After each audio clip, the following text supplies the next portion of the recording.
Welcome to today's episode of the J&J Podcast. I'm Jamie, This is Jameson. and we want to welcome all of our listeners in. We have what we used to call back in the day an oldie but a goodie. Okay, he's not really old, but Zach is in the house today joining us. Zach, say hello to the people. What's up, people? Good to be back. Good to have you, Zach. Thanks for joining us today. Zach is going to chime in a little bit as well. I know he's going to have quite a bit to say about the Thunder and Spurs rivalry that we'll discuss a little bit later.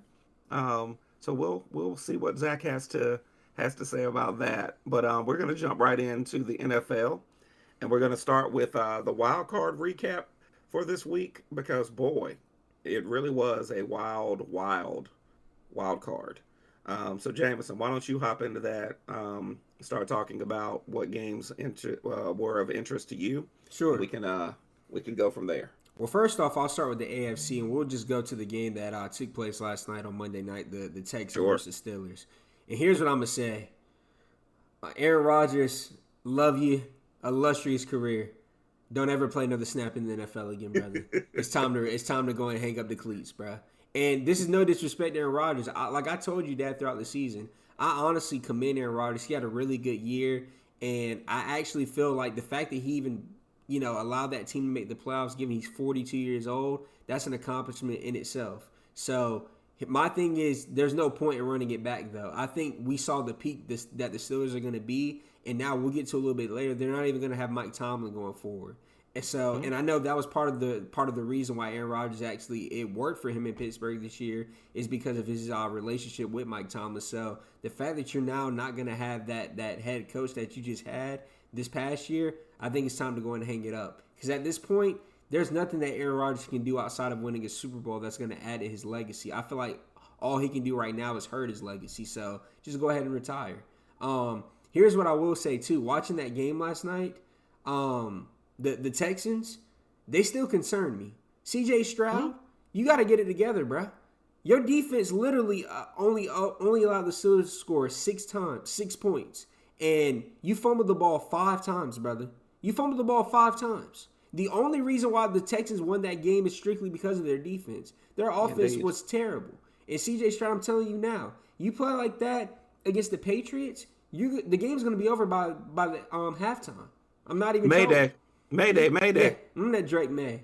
But, I mean, my biggest takeaway from that game is I'm not really high on the Texans. I'm high on their defense. But like I told you a couple weeks ago, I was like, I still don't trust the Texans' offense. And last night was the prime example of that. It's just very stagnant offense. C.J. Stroud, just couldn't get the ball down the field. Nico Collins got hurt. They just didn't look good on offense. And then what was really shocking to me is, I felt bad for the Steelers' defense is, they had all those takeaways. They had 3 takeaways at one point, and all the Steelers had to show for it was 3 points. That's unacceptable. So, the Steelers, they have a lot of questions that they got to answer this offseason, and the Houston Texans. One of them is Aaron Rodgers. Facts. He shouldn't be back. And trust me, they're not going to bring him back. If they're smart and they're serious about winning championships and getting back to that Super Bowl caliber, franchise, I don't think he'll be the quarterback next year. They have to go young, especially looking at the other young AFC quarterbacks. You know what I'm saying? Agreed. But, yeah, I think the Texans are done. There's no way they're beating the Patriots playing like that. I'm sorry. But your thoughts, agree. My fault. I know I said a lot. No. I don't have much to add. I think I completely agree. Aaron Rodgers, it's time to hang it up. You're 97 years old and you're still trying to play football. Have a seat, sir. Yeah, it's time. Your time has passed. Listen, I still think he's probably one of the greatest quarterbacks we've seen. Not most accomplished, but skill set wise, he's one of the best. But his whole persona now just aggravates me. I just want him to go home. You got to know when to hang it up. Hang it up. As far as the Texans are concerned, I agree. They really have to, if C.J. Stroud doesn't play any better. C.J. Stroud is doing what Jordan Love did last year. Facts. Facts. But it's not sustainable. No, exactly. Yes. You're right. The defense carried him. Exactly. So that's really all I have to say. Sounds good. What's the next game? Next game we'll get to is the Jaguars and the Bills. That was actually a really good game. Bills ended up winning that game 27-24. And They held the Jaguars. They did. I'll keep my thoughts brief. Really, what stood out to me was First off, the Bills should not have won that game. Trevor Lawrence and them played well enough to win that game on offense. I'll be real, as good as the Jaguars defense had been, especially throughout, the second half of the season, they didn't show up in that, in that second half, especially in that fourth quarter. It's similar to what happened for the Rams-Panthers game. Like, the middle of the field was just wide open. And, Josh Allen took advantage of that. That, along with that tush-push play, that instead of it being half a yard they gained, they got a whole doggone touchdown out of it, almost 9 yards. It baffled me. But I'll say this, the Bills are in for a rude awakening. They're already banged up now, and now they have to go play the Broncos. That's unfortunate. And they're playing it in Denver. That's rough. I completely agree. Here's what I will say. It was just, honestly, I was sick. I was disgusted because it was a slurp fest for Josh Allen. Like, there were points where the Jaguars had the football and they were still Tony talking Romo, about Josh Allen. and yes, Tony Romo was still talking about Josh. What's the other broadcaster's name that's up there with Josh Allen? I forget his name. But Tony Romo, I can't think of his name. I know you're talking about, though. Yeah, but it was a slurp fest. Mm-hmm. And I'm like, man, can y'all actually call the football game? Yeah. And not, stop acting like you're in love with Josh Allen? Yeah. I mean, he did some good stuff, but he's in for a rude awakening, and I don't want to hear any excuses. There's no Lamar. I'm about to say, there's no Patrick Mahomes. There's no room for excuses. No, go get it done. Yep. And if you don't get it done, I want y'all to quit talking. Facts. That's the reality. Yes, sir. So that's all I have to say about that one. Sounds good. Next, I think it's actually the last AFC matchup we'll discuss. Patriots and Chargers. I'll say this. I'll be real. Up until the third quarter, that was some of the worst football I've ever watched in a playoff game. Very boring. Both offenses were very stagnant. Honestly, Drake May didn't look really comfortable until about that second quarter, whenever that started. But I'll just say this. I'm going to just throw out a stat for you. Jawan Jennings, the wide receiver for the San Francisco 49ers, has the same amount of postseason passing touchdowns as Justin Herbert. Just let that marinate. Wow. That's unacceptable. Wow. This is your franchise quarterback. I don't know if Madison Beer wasn't at the game. I don't know what happened. But Justin Herbert looked terrible. And that's honestly been the recurring story for him when it comes playoff time. He looks good in the regular season. Everything's clicking. As soon as he gets to the playoff, he can't even throw a passing touchdown. I don't know what the problem is. So it's he's a fraud. That's what the problem is. It's unacceptable. So and here's my thing. If Lamar Jackson did that, people would be talking about him more. I haven't heard none of the media on ESPN or any of these other sports networks talk about how poorly Justin Herbert played. So that's what baffles me. We got to start holding quarterbacks to a different standard. I get it's the Chargers. It's not like a marquee team like the Cowboys, or like he might not be in the upper echelon tier of quarterbacks as like a Lamar, Josh Allen, but he's paid as such. So they tried to put him there, but he hasn't done anything. Hold him accountable. But because honestly, Dad, looking at their team, there's no excuse. They even had Omarion Hampton back. Failed to utilize him. So, and I'll say this for the Patriots. What they did prove to me is I know they didn't put up a lot of points, but that defense is for real. Shout out to Christian Gonzalez, a lot of their young players. That defense is a Super Bowl caliber defense, if you ask me, from what I saw. And here's what I'll say about Drake May. He made timely plays. And he used his legs when he needed to use his legs. And that, to me, this is his first playoff game. That's a sign of somebody who can adapt and make adjustments as needed. Because, to your point, the game was honestly kind of boring. Facts. But he did enough to get them the win, and he relied on his defense, and he didn't hurt them either. So I think those things are the reason why they ended up winning that game. So same here. We're going to switch over to the NFC. I'm going to save the best for last. I'm going to save the Panthers game for last. Excuse me. The first game I want to talk about, and I'm still livid about this game because, I was rooting for Jordan Love. The Packers-Bears game, the Packers defense sold them. And they can't use the excuse, we didn't have Micah Parsons. Y'all had a double-digit, I think it was a 21-point lead, and you blew it. There's no excuse. Jordan Love also, too, he tied a franchise record, 4 passing touchdowns. That was the most passing touchdowns in the playoff games since Aaron Rodgers.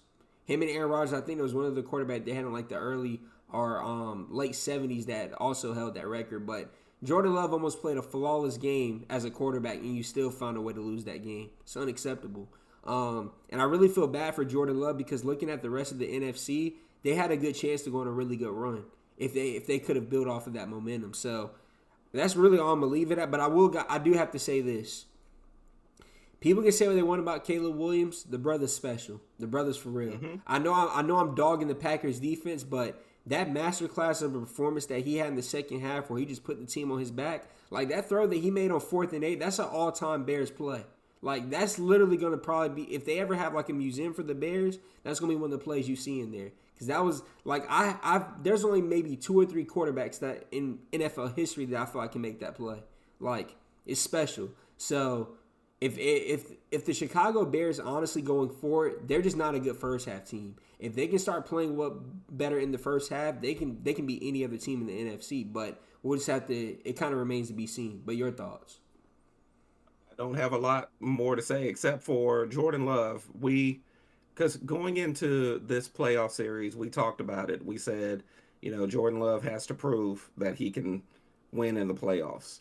He did his job. Last year, he was throwing interceptions in the game. This year, he threw touchdowns, and his defense failed him. They didn't come. One of the mantras that a lot of teams have during the playoffs is your defense has to travel, and they left theirs in Green Bay. It was bad. Yeah. The Bears did what they wanted to do for the most part offensively. This was one of those where, it's like, y'all can keep scoring, but we're going to score more because you can't stop us. They couldn't stop a runny nose. It was bad. Yeah, it was. So it remains to be seen how far the Bears can go, but they have the right balance of, Caleb Williams being able to make, like you said, ridiculous throws.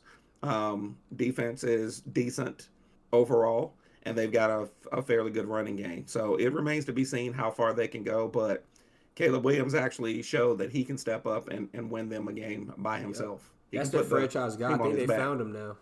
Yeah, I think so too. Yes, sir. I agree. So next game in the NFC, you like my fire. Whom them Philadelphia Eagles? Fly Eagles fly. Whom that Philly? No, I'm gonna just be. I'll keep this brief. I'm really more so impressed with the Niners. I tried to tell people, family included, that that the Philadelphia Eagles were not that good. I tried to tell people this. People thought I was crazy, but I saw the writing on the wall throughout the entire season. They had way too much drama going on, and we talked about this throughout the year. Literally from week to week, the offense was not consistent. 1 week they would throw the football. 1 week they would run the football. 1 week Jalen Hurts would have 4 interceptions. The next week he had 4 passing touchdowns. There was never any consistency, and it showed in the playoffs. And here's what I'll say. They fired their offensive coordinator, Kevin Patula, today. And then on top of that, I don't think A.J. Brown plays another snap for that organization. I would be shocked if he does. But on the flip side, I got to give a huge shout out to Kyle Shanahan in the San Francisco 49ers.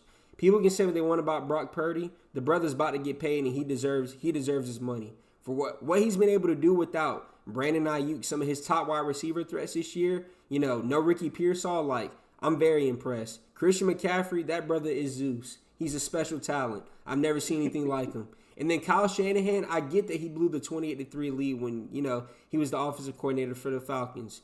That's always going to stick with him. But what he's been able to do as a head coach this year, they shouldn't have even made the playoffs to begin with, given all the injuries that they've had, whether it be on defense with Fred Warner. They don't have Nick Bosa.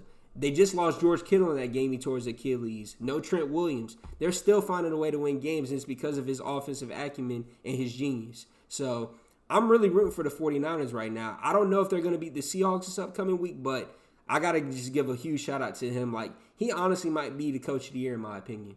And that's saying a lot because we've had some really good coaching performances this year. But huge shout out to the Niners, the Eagles. They have a lot of questions they got to answer this offseason, if you ask me. Agreed. All right, let's move to the next one. Okay. Very last, best for last, the Panthers and Rams. Boy, first off, I'm going to start off by saying this. Cam Newton being there meant something to me, man. I almost teared up, and I'm a grown man. It just meant something to me. Cam Newton, pounding the keep pounding drum, him just being there, hyping up the crowd. Pause. Yeah, pause on that. But it just meant something to me. And I'll say this: the Panthers have nothing to hang their hat on. You know what I'm saying? Like they hang their head on. You hang their head Yeah, for is what but you meant to say. yeah, Yes. but they played phenomenal. Like literally, Dad, they were down in that game 14-0. They could have just given up at the time and just been like, whatever, we're just gonna lose. They fought back. They showed a lot of resiliency. Bryce Young is their franchise quarterback. Had a phenomenal game. He honestly outplayed Matthew Stafford, who in people's eyes, is the actual MVP. So I was really proud of Bryce Young. T-Mac came to play. Chuba Hubbard had a phenomenal game. And I got to give a huge shout out to the defense. I know they didn't, do it, finish off the game strong. But Mike Jackson and J.C. Horn and their linebackers, Derek Brown, they came to play. So I think the Panthers, they had a really successful season, really overachieved in a lot of people's eyes. And they have a lot of momentum that they can carry into this offseason and into hopefully, another playoff winning season next year. But your thoughts? No, I'm just going to be honest. I have to commend the Panthers. I didn't think they stood a chance. Yeah. To be honest, I thought that I said the same thing at first. I apologize. Yeah, I thought it was going to be a blowout. Yeah. And but as I started watching the game unfold, I said, you know what? This is one of those situations. It's kind of like in boxing where it's styles make what is it? The phrase styles make fights, basically. Yeah. And Yeah. I think that this is a scenario where the Panthers actually know how to play the Rams. They really do. Have their number a little bit. Exactly. And people will say, well, there's no such thing as a moral victory. In this instance, there is. Yes, Because nobody gave them a chance. You made it to the playoffs below 500. Nobody gave you a chance. I know when I say I gave them no chance, I said by the first quarter, they're going to get blown out, and I'm going to know it's going to be a wrap. And then I saw them, come all the way back. So I think that they have a lot of talent on the team now. I think Bryce now is feeling more comfortable. They need to improve that offensive line for sure. Give him a little bit more time, and then they need to buttress their defense. Their defensive backs could be. I'm not saying they didn't play well, but there were points in the game in the second half because Matt Stafford was not playing well at all. But I think it was like heading into the fourth quarter. The middle of the field was wide open. And I think that's more so the safeties. Like I said, J.C. Horn and Mike Jackson came to play. I think it's more of a safety things and then some of their linebackers. I think that's what it comes down to. Yeah. But it was an adjustment that never was made. Yeah. That's the point I'm making. Because that's all he did in the fourth quarter. He barely even threw the ball to the sideline. He literally threw the ball across the middle of the field the whole. They played way too much soft coverage in that second half. Way too much. And exactly. Matthew Stafford, he has too much experience now to just dice it up like he did. That's right. So what I will say is the Panthers, I think they have a chance based on the adjustments that they make in the offseason. I think that they're a team that it won't just be them slipping, sliding in by the skin of their teeth. Because the truth of the matter is, they lost. They lost to the Saints twice, and that shouldn't have happened. No. But then again, I just said there are some teams that kind of have your number. Facts. So it felt like that this year. Long story short, I think that the Panthers are on the right trajectory. They're moving in the right direction. I expect better and bigger and better things from them next year. Same. So. Two other quick topics for the NFL, and then we'll move on to the NBA. In a surprising move, Mike Tomlin stepped down today. When I saw that news, I was like, wait a minute, step down? Did he see something coming? Or was he just tired of all the talk about, I'm on the hot seat, when all he does is win? Yeah. And that's not a DJ Khaled reference in this instance. I think it's just a situation where maybe he's tired. Maybe he just wants to take a break. And I would take a break too if constantly for the last 4 or 5 years there's, Mike Tomlin's on the hot seat, Mike Tomlin's on the hot seat, when you've given him nothing to work with and he still finds a way to win. Yep. Good for him. I hope he enjoys his time off. If he decides to come back and coach, he can be selective with where he wants to go. Facts. And pick and choose. I was hoping that he decided, I'm just going to step down and see what else unfolds this year, but it looks like he's going to either do, TV or just take a little bit of a break. I'm happy for him. And I also feel like, too, he might, to your point, he might be looking at the roster and going forward. It's like, they don't even know who their quarterback's going to be. That's been a problem that's plagued them. And it's like, really right now, I hate to say it, the Steelers have always been known as like a physical defensive team. They run the ball, they pound the rock. Like they just been known as a physical team. I feel like the last couple years, even though They did they've that in 5 years. sir. They haven't been able to do that Yeah, in and 5 years that's my because they didn't point. have the It's like I personnel. feel like he's Yeah, probably at the point where it's like y'all not even providing me with the right personnel, especially on offense. It's like I'm done. Like, yeah. and then they try to use him as the scapegoat when all he's done, to your point, is win. So I'm happy for the brother. And now I think for the Steelers, it's probably gonna be the biggest offseason they've had in recent memory. Like they have a lot they got to get done. Absolutely. So, but I'm happy Absolutely. for him. Same. All right, last topic for the NFL, and then we'll move on to the NBA. Jameson, let's talk about our divisional game predictions. I'll let you start. Yeah. Start with the AFC. So AFC, the games that we'll have the Broncos and the Bills. I'm gonna take the Broncos. Same. I'm going with the Broncos. I think that defensively, Yeah, they're that's going to be tough. I agree. Now, my only caveat is which Bo Nix is going to show up. True. I need for Bo Nix to play like he always plays in the third and fourth quarter, not how he plays in the first and second. I agree. So if that Bo Nix play shows up and their defense plays like we know that they can and how they've been playing, yeah, I see the Broncos taking that one. Same here. Next game, Patriots and Texans. I already kind of alluded to it. I have the Patriots winning. Likewise, Yes, not sir. much to say. I think Drake May has learned from that previous game, and I think that you'll actually see him play even better. So I'm taking the Patriots. Next game is the Seahawks and the Niners. You're gonna be shocked. I'm taking the Niners. Wow. And I think what's going to Um, benefit them is I think this is what's going to hurt the Seahawks. They had that bye. People don't understand. And I True. and I get it. They played the 49ers a couple weeks ago. But I'm just like, the 49ers have a lot of momentum they're carrying over. They even announced today that, which is crazy to me, if they win this game somehow, there's a chance that Fred Warner plays in the NFC Championship, which is outrageous. So I'm like, Yikes. um, I just in the way Kyle Shanahan has that team clicking right now, the way Brock Purdy's playing, McCaffrey, I could really see them beating Seattle if they play their game. And I hate to say this, we don't know what Sam Darnold we're gonna get. I hate to say it because True. he's had a phenomenal year, but if we're just going off of recent memory, I'm sorry. I got it's similar to Jordan Love. You gotta show me. Yeah. Well, I think that, and that's the reason I'm taking the Seahawks Yeah, because I think he actually did learn from last year. yeah, At yeah, least I hope he did. yeah. And that defense is no joke. Facts. So I'm, reluctantly, Yeah. I'm going to take the Seahawks, but I would not be surprised at all if the 49ers pulled it out. Yes, sir. Yeah. So it'll be really really interesting to see how that plays out. Same. That's Um, probably the game I'm honestly most excited for this upcoming weekend. I think it's gonna be a great yeah, game. I agree. Yeah. Um, all right. And then last matchup is the Bears and Rams. I'm taking the Rams. I trust Matthew Stafford more, and I think they're gonna clean up a lot of the mistakes and stuff that they made against the Panthers. So I'm taking the Rams.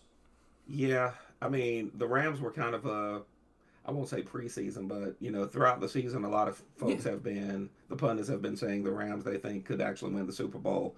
That was a rough beginning, but I think that if he's going to clean things up, this will be the game to do it. So And I I'm going to trust take the Sean Rams. McVay to do that. Absolutely, Yes, sir. absolutely. I'm going to take the Rams as well. Yeah. All right. Well, moving into the NBA, for the record, this is Jay's words, not mine. But the Lakers are struggling. Jameson, if you want to start us off with that, I know this is a tough topic for you, sir. Yeah, we've lost our last 3 games, and I told my dad earlier when we had a conversation earlier today, I said, I'm done with the Lakers for now. I'm going to continue to watch, but my expectations, they're tampered. As long as Rob Pelinka is the GM, we're going to continue to suck. And it's wild for me to say suck because we are currently the 5th seed, and candidly, I feel like if we make a move or two, we could be in the top 3, but I just don't trust Rob Pelinka to do it. Recent memory has, what he's shown in the past is, Rob Pelinka doesn't initiate trades. He gets them handed to him. And he's also not really the best when it comes to evaluating talent. A lot of the players that we're trying to trade for now, we already had on our roster. Like, we're looking for a 3-and-D wing. We had that with Alex Caruso. We had that with Kentavious Caldwell-Pope. And you let him go. Oh, we need a big? You had Ibaka Zubac for crying out loud. And you traded the brother from Mike Muscala. I'll never forgive him to this day. I'm just saying. I'm at Dorian Finney-Smith and Malik Monk. We Dorian can go on Finney-Smith, and on. Malik Monk. The list goes on and on. We even had Josh Hart at a time. People forget that. Like, we've had countless names that have been a perfect fit for the Lakers. It's ironic. What we need now is what we let go. It's insane. But and here's what I'll say. It's very unfortunate because Luka's having an all-time season. He's almost averaging a 34-point-a-game triple-double. Like last night, and I'll let you give your thoughts. I'm telling you, I'm not about to keep harping on the Lakers. Until some changes made, I'm done with them bastards. I'm done. But here's what I'm going to say last night. We lost to the Sacramento Kings, who had a 9-25 record coming into that game. Now, you know what we shot from three? 8 of 36. What? We didn't even shoot 25% from three last night. 8 of 36. Well, my question is, why are you shooting 36 threes? But, I mean, I'll be honest. The average NBA team gets up close to 30 threes a game. But my thing is, brother. But we don't have dudes who can make them. But that's the problem. But that's a personnel problem. That's a Rob Pelinka problem. So, and here's what's crazy to me. You have arguably one of the best spot-up shooters of all time as your head coach. And you can't even surround the brother with shooting? Are you kidding me? You have JJ. We would have been better off letting JJ Redick spot up on the perimeter last night than drop X's and O's. We suck. Agree. No. Here's all I'm going to say. Luka had 42 and we lost to the Kings. Zach, I know you're listening, but I've been saying this for the past 2 years. I've told him. He's always optimistic. And I said, you can be optimistic, but I'm a realist. As long as Rob Pelinka is the GM of the Lakers, we're not going anywhere. I'm done with that. That's just the way it is. Every year, I told Jameson this past year, I said, watch, by Christmas time, I'll know whether or not this team is serious or not. And I told him, I said, he kept telling me, well, Dad, I think we're going to get this guy. And I think there's a possibility of us getting this guy. I'm like, I'm just going to go on Twitter and see how many names have been listed that the Lakers are in talks about. There was like 20 of them. And out of that 20, who's been signed? 0. None of them. So this isn't unusual. It was so bad last night. Our leading bench scorer was Bronny James. He played 6 minutes. We suck. It's comical. We stink. We stink. So we were the number 3 seed literally for several weeks, and now we're number 5. Before it's all said and done, we'll probably be a 7th seed or an 8th seed, and we'll have to play the Thunder if we make it into the playoffs. 3 games ago, if we would have beat the Spurs, we would have been the number 2 seed. We have since then lost 3 straight games. We're still the 5th seed, but I'm like, bruh. The one plus out of all this, the silver lining, is we're getting Austin Reeves back soon. I think that'll help out with some of these problems. But a lack of effort, shooting 8 of 36 from 3, your defense isn't going to get better when Austin Reeves comes back. He's not a good defender. Your offense will. But the perimeter defense, the lack of effort, like, that's a personnel issue. That's not a coaching issue. Like, dudes are just not giving effort, and dudes are not knocking down wide open jump shots. There's no excuse. It just baffles me. It's comical to me to finally hear you get upset. Nah, Rob needs to go. I'm done with him. He needs to go. I'm done with him. Every year. I'm done with him. I'm not even trolling. Like, and I'm not even trying to sound like the prototypical Laker fan. I've tried to be patient, but it's like it's incompetence at this point. How do you look at that product on the floor and like, yeah, we're just gonna stay put. We're not gonna make any trades. We're gonna wait till the offseason when arguably it's gonna be the worst unrestricted free agent class we've ever seen. Like, what are you gonna get in free agency? Absolutely nothing. Make a doggone trade, bastard. Oh, this is hilarious to me. It's actually enjoyable. Nah, I'm done with them. Speaking of former Lakers, Anthony Davis is hurt again. Dang. I mean, it is what it is. And so now I think he's having I shouldn't say season-ending surgery. He's having surgery. They announced that, and then Anthony Davis said it was a lie. So they announced he's not having surgery anymore, but he'll be reevaluated in 6 weeks. I think honestly the only reason have surgery then. My point, I think honestly the only reason he's not having surgery is because he wants to get traded, and I think the Mavs want to trade him. Because think about it, it's going to be a lot harder for a team to try to trade for him if they know he's done for the year. If they can use the wording, oh, he'll be reevaluated in 6 weeks, a team might be thinking, oh, well, in 6 weeks we'll have AD. That's what I feel like is going on. But as we discussed earlier, There's a slim market for him right now. The only Nobody's going team to try to trade the for only his team contract. that makes sense to me is the Golden State Warriors. And That's even then, literally it's like, does it really make that much sense if you're going to trade for him? He didn't even play for an extended period of time. No. yeah. Well, I mean, you're trading for him because of what hopefully he will bring you next year. But is Um, that worth it? Because you got to look at it like No. this. When Steph's probably going to play another 2 to 3 seasons. After he's done, you don't need to trade away all your picks and all your young assets. You got to be able to build around something else once he's done. So well, I it's don't think like, they're gonna have to trade as much as people think. oh no, Because to your his point, value's plummeted, that's what I'm similar saying. to Trae Young. And the other part of it is, I mean, like he would still he would still be younger than the dudes that they have on the team now. What's the dude that got traded from Boston to them? Boston, The center? Boston to them. Yeah, he played at Boston. He was with Atlanta. Who? To the Met? Who? Wait. No, to Wait. the Warriors. I'm talking about the Warriors. Oh, Al Um, Horford. Al Horford. Yeah, facts. Al Horford is I forgot Al Horford 127 is years. on the team. See, that's what I'm saying. Al Horford is their center. Like You light my fire. he's 127 years old. So the Warriors actually are the team that makes sense. Anthony Davis playing on the Warriors, even off injured, would still be an upgrade of over Al Horford because he's 127 years old. Like Al Horford and Aaron Rodgers should actually start, their own assisted living home. Yeah. Like that's Al how Horford. old. Al Horford played with Rick Barry. I mean, I like Run TMC. right. Like he literally played with Paul Arsdale, bro. Like Paul Arizin. Paul Excuse Arizin? me. who? Paul Arizin, Warriors, San Francisco Warriors legend. Yeah, exactly.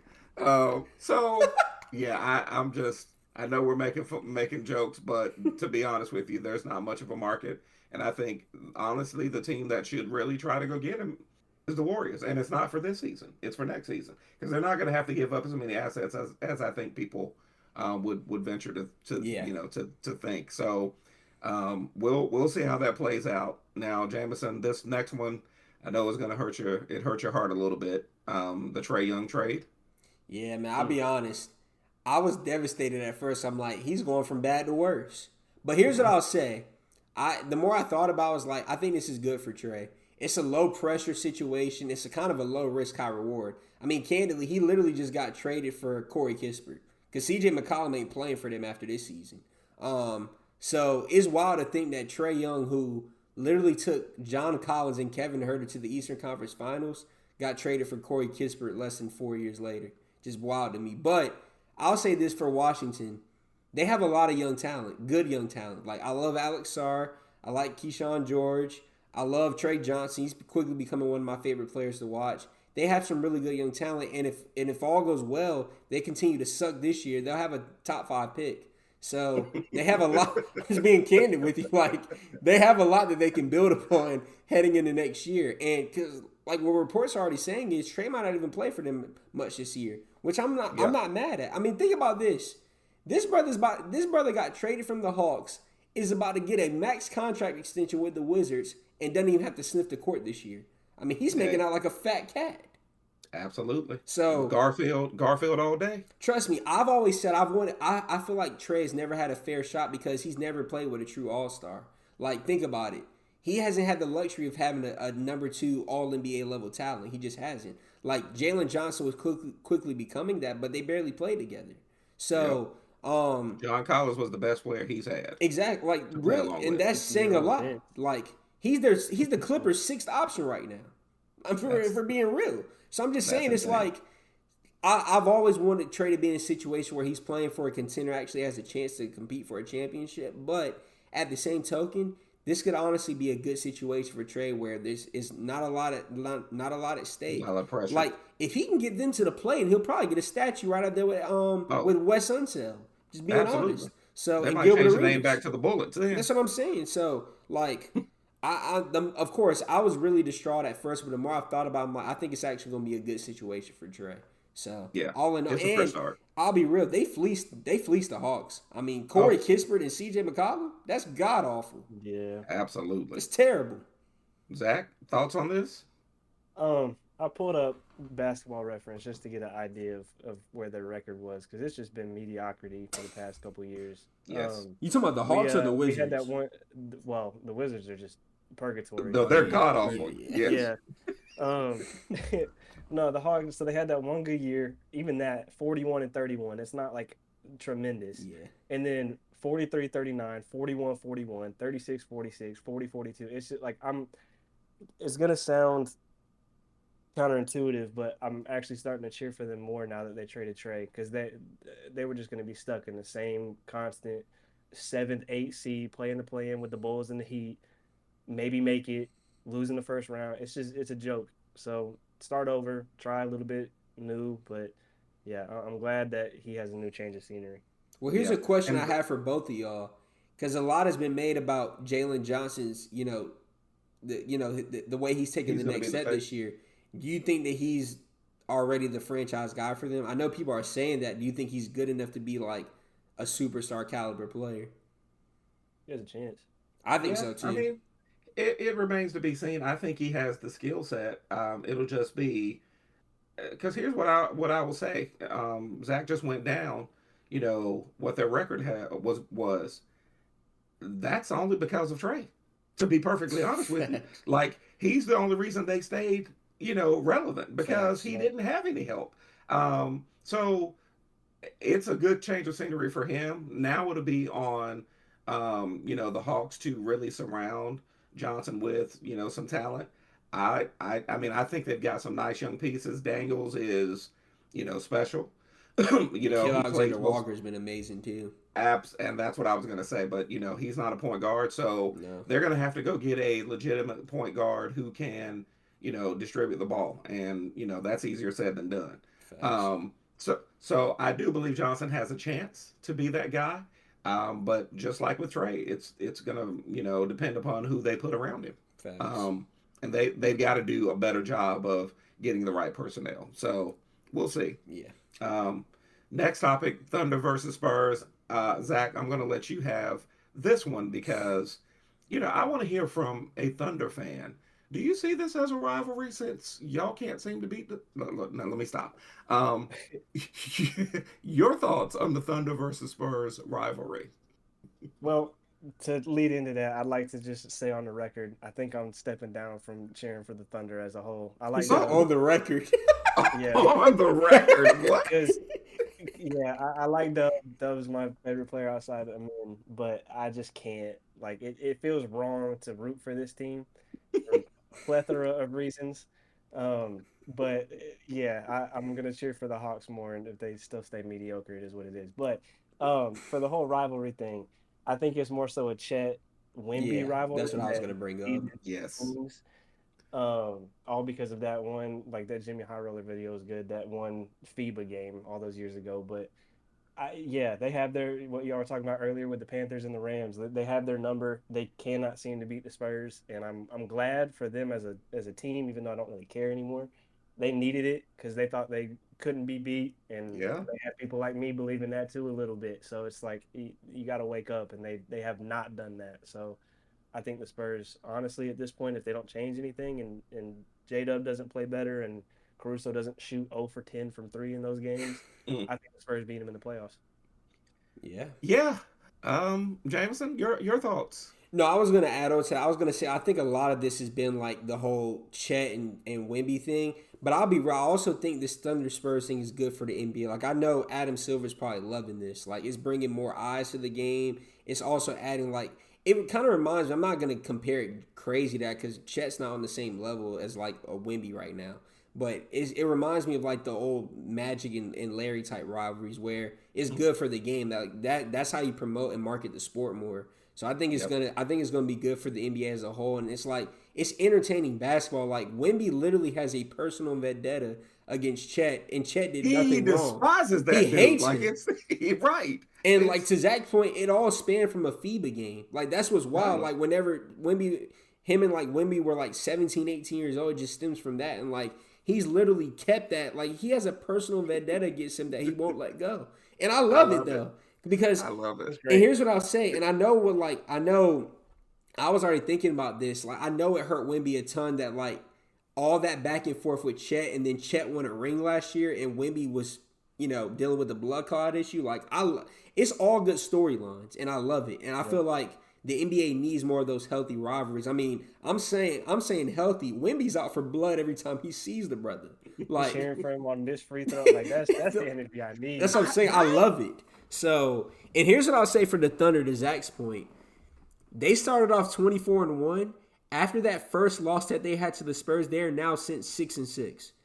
Which is crazy. So they literally went from dang, bro, they probably gonna get the record to now they don't even have a chance. They will almost have to go undefeated the rest of the year to even have a chance at the record. So it's wild. Well, here's what I'll say. Yeah. Here's what I'll say very quickly. Part of the reason I think that folks are enjoying it is because of the style that OKC has been playing with. Yeah. And kudos to Shea because he's been able to get away with it. But people have been, it's the same thing that happened with James Harden, where dudes were literally guarding him with their hands behind their back. Like Michael Jordan didn't even have those kinds of rules. They used to talk about the Jordan rules. You can't touch him. You can't breathe on Shea. And then he does the flailing thing and all that kind of stuff. And so to your point, I think it's good for the league. I think that, they felt like we're unbeatable, and they've been humbled now. And so now what I need to see is, because let's not get it twisted. You beat the Indiana Pacers without their leading scorer and without their best player. And you struggle to do that. So let's don't get it twisted that you have a dynasty, because now let's see if you can figure out how to get yourself out of this rut that you're in. That's what really, really good teams do. And that's what dynasties do. When the Chicago Bulls would have a 2 or 3 game, losing streak, the world was on fire. That's when you find out how they really were, though, as a team. That's right. Yeah. That's right. That's when you find out what you're really made of, if you're resilient and you can come back from it. So it'll be interesting to see how they come back from this. But I'm definitely interested in seeing how that game plays out tonight, because I kind of feel like what Zach was saying. I feel like the Spurs have their number, and they don't like them. They legitimately don't like them. Real quick. Yeah. I was going to say, last 15-second thing I'm going to say about the Thunder, too. Thank God the Clippers are playing good basketball again, because Lord have mercy. If they would have ended up with 2 top 10 draft picks, I would have lost it. Yes, agreed. No, I'm glad you brought that up. So that would be a problem. I mean, they got enough as it is. Yeah. So, all right. Agreed. Exactly. All right. Well, great episode. It's good to be back. We got to end it, though, as always, with moving the needle. Sir, I'll start with you. What moved the needle for you this week? So everybody knows I'm a Tar Heel homer, and I have to give a shout out. Now, we don't know what it's going to look like on the field, if it's going to, turn into, wins more so than this past year. But Bill Belichick is on the quiet tip, doing some really good things in the transfer portal, and did quite a few things during the signing period, and has moved dudes from, major schools that are typically signing this caliber of talent. He's actually flipping some of them. So shout out to Bill Belichick. Shout out to the Tar Heels, Chapel Bill, for the work that he's doing. Hopefully it'll turn into some wins. Again, my expectations are tempered. I'd had none coming into this season because he hadn't had a recruiting class of his own, and he had 72 new players. So I think it'll be interesting to see what he's able to do now that he's, doing some of his own work in the transfer portal and when he was out on the recruiting trail. So that's my moving for the needle. Oh, and then I'll say, right. I'm off. I'll go ahead. No, you got. It's your turn. Go ahead. Oh no, I was gonna say for me, and I've meant to bring this up as my moving needle last week, but it's been a rival basketball being back. I was watching a ton this past week, and I gotta give a huge shout out. Like, it's been fun to watch Paige Beckers play. Kelsey Plum has been on a roll, but I gotta give a huge shout out to De'Erica Hamby. She had the first 40-point game in a rival basketball, so I just gotta give a huge shout out to when Nafisa Collier and Brianna Stewart have been able to produce. I'll be real. I think the timing of it this year has hurt them so far. Like, they literally started their season right whenever the college football playoffs been going on, the NFL playoffs. It's like, Yep. but I feel like once those two seasons are finally over, people can actually start watching Unrivaled more because last year they had a lot of momentum and it's been really fun basketball to watch. So I've really been pleased with what I've been seeing. So huge shout out to Yeah. them. No, I agree with you. They've got some bugs to work out. The timing was terrible this year, though. Yeah, It's. yeah. I mean, honestly, you had to remind me. And it's Um, unfortunate because I'm telling you, like the basketball's been even better than it was last year. It's just people aren't talking about it as much, and it's not. It's like it's on TV, but it's like, dang, when I load up YouTube TV and there's 3 college basketball games on, a college football game, an NBA game, and an NFL playoff right. game, I'm not picking a rival. I'm sorry, it just is what See, it is. there's a sweet spot that they could actually, Yeah, they need to that they start could it find. right after the Super Bowl. Exactly. That's the sweet spot. So no, I agree with you. Yeah. It was the marketing. I watched a show the other day, and then we'll wrap. I watched a show the other day where they were actually showing the draft and how they go about it. It was really cool to see how it was put together. And Yeah. I'm like, y'all got to do a better job, and you've got to find a sweet spot because the way you introduced it this year was terrible, to be honest. Facts. So, all right, that's gonna wrap this week's episode. We will see you back next week. Same bat channel, same bat time. Thanks for listening. Peace.